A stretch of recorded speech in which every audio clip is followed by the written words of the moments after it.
ka ga mutum, kai dai ka ga mutum. Allah sarki. Wasa Sabiu, karanta musu su gani mana.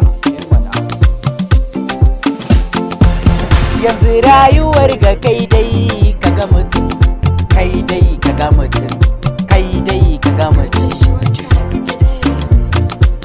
Wata rayuwa na duba, kai dai ka ga mutum. Ni duniya tana ban tsoro, kuma lahira muke komawa. Kai ɗan adam baka canzawa, kullum anai kana kushewa. Duniya da daɗi ba don mahassada ba, lahira da daɗi ba don matambaya ba. Ba za ka san aboki ba, ba za ka san matuci ba. Mana hakan ne dai ka ga mutum.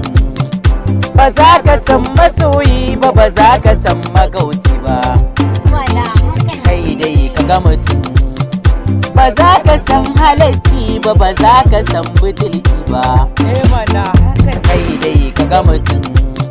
Waga rayuwa ina za ta da mu, rayuwar wasu mu ta gurbata, da ganin mu kaga an bambanta.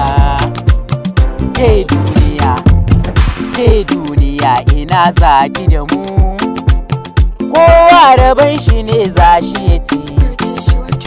In kai adashe ka kwashi rabanka, ya za ka shuka gero kuma ka je ka girbi dawa.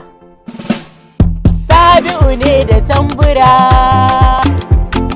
ni ke ba ku tamburan girma.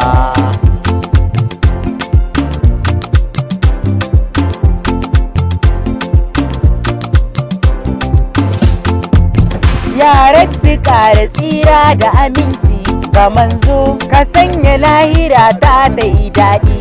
Da ƙwazo na alfahari ina koyi ni dai da manzo. Rabbana ka yafe mana, Rabbana ka kama mana, Rabbana ka dafa mana, ka dafa mana.